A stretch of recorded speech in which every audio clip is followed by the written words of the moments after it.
Hey, what's going on, everyone? It's a Crypto, back at it with another Season 3 Smite build. And today, as you can tell, we're doing the brand new god, IZANAMI. So what we're going to be doing is showing how to level up her abilities, what's new about her, and why to like her, and if she's going to be good in recent games, such as like SPL and stuff like that. So let's jump right into this build.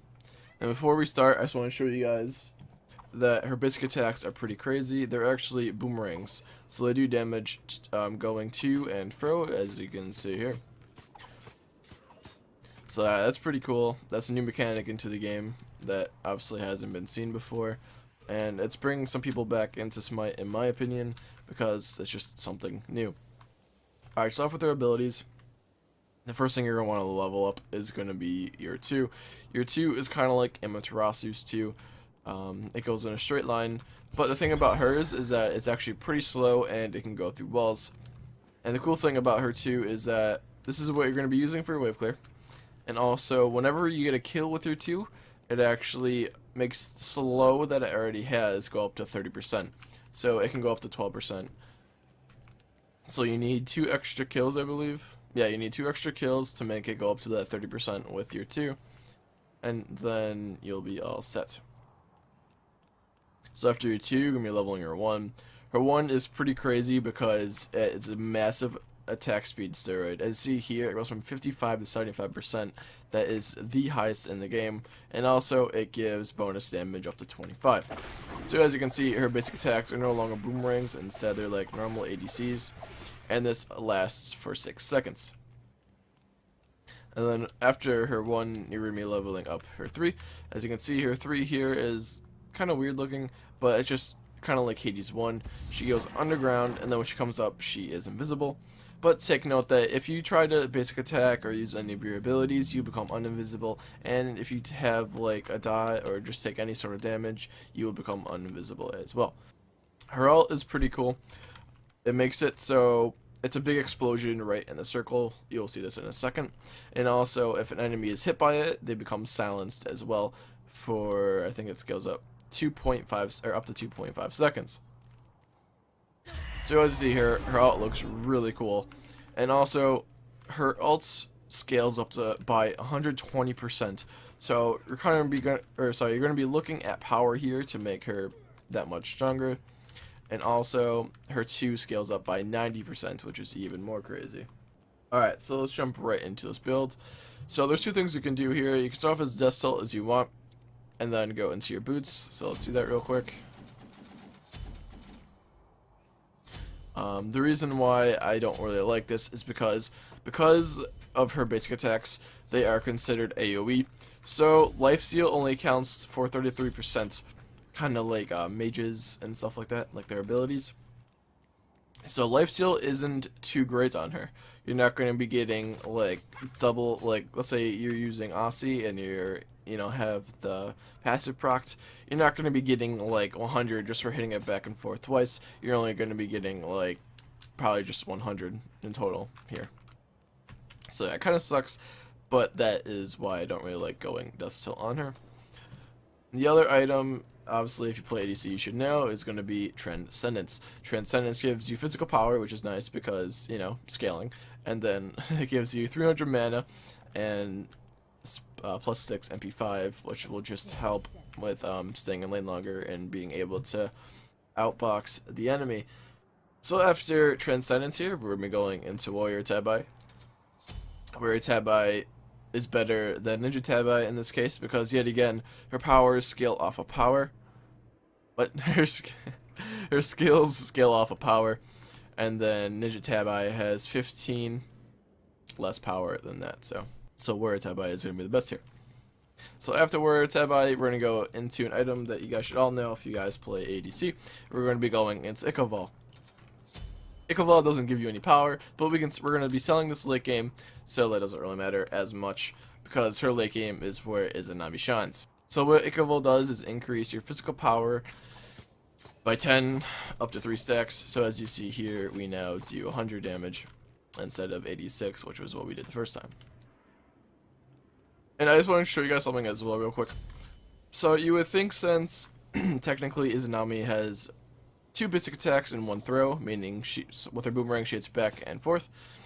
But the weird thing is with her is that each one on the first hit actually only counts as 1, hence why Adisa's bow isn't procced yet, and it's going to proc right here. See? So you actually have to still hit enemies 4 different times to actually proc Adisa's bow, and this goes with other things as well, such as, I will show you guys, Malice. Malice only will proc if you hit it on the way to. As you can see, there it is, procs. And also they changed it so you can no longer crit on the way back, which is weird because in the PTS you could. I think they got rid of it just because it might have been confusing for some people. Yeah, so we're not going into these, I just want to show you guys those 2 little things. So after Ichabod, we're going to be going into Chin Size here. Chin Size gives you 40 physical power, which is nice, yet again, scaling. And then also it gives you 15% attack speed, which is also nice because that just helps with your 1. You just get closer to maxing out your 1 and dishing out as much damage as you can. As you can see here, her 1 is actually very good, especially late game, because you're going to be able to outbox pretty much anybody with her 1. But yeah, so after Chin Size, we are going into... Now this one's going to be up to you guys. We can either go into Titan's Bane here. Titan's Bane is nice because it gives you 30 physical power, so it just helps her raise her power, and then it also gives you physical pen. So we can go on Titan's Bane here if you guys like that. And then after Titan's Bane, this is what we're going to do for 1 second. We're going to go on Titan's Bane, and then we are going to be going into an item called Wind Demon. So this is what I do if you guys choose Titan's Bane over Executioner. The reason being is because if you get Wind Demon, so if you make Wind Demon proc here, so as you see here, it increases your attack speed and movement speed by 20%. So if you crit, that's going to make up for not having Executioner. But if you go into Executioner here, hold up, it's got to type it in here. So if we go into Executioner, this gives you 30 physical power, which is, the same as Titan's Bane, but it also gives you 25% attack speed and reduces the enemy's physical protection by 12% for 3 stacks, so in total you're reducing their protections by 36%. In my opinion, I like going Executioner more, just because it gives you extra attack speed, which is going to benefit your 1, and also you're going to be able to shred down tanks and other people much faster with Executioner. After Executioner, this one, in my opinion, is going to be kind of weird to you guys, but I kind of think that going into Malice is good. You can also go into Deathbringer here if you guys maybe like Deathbringer more, but I kind of like going into Malice on her a little bit sooner, because we're already building a lot of physical power, and Malice does 75% extra damage if you crit for 3 seconds. So you're going to be able to do more damage, and pretty much it's like a blue stone on steroids in a sense. So after that, we're going to be selling our Ichabod here, and then we are going to be going into Deathbringer. Deathbringer just gives you physical power, which is going to increase her 2 and 4. And also, it's just going to give you extra critical strike chance as well. So we're going to have 40, I believe, yep. And also, it's going to increase your damage by crit striking by 40%. So as you see here, once we crit, we will be doing a lot of damage. So we'll be doing 388. And then if we use our 1, we actually end up doing up to 767, which is nuts. And then if you guys want, you guys can always sell Transcendence late game, since it doesn't really fall off, but you really don't need the sustain anymore. And for the last item I would recommend going into is Bloodforge. Reason why Bloodforge is because it gives you 75 physical power, which is the highest in the game. And yes, it does have physical lifesteal, which I said wasn't that good. But saying how that just gives you the extra physical power, she's going to be doing a lot more damage.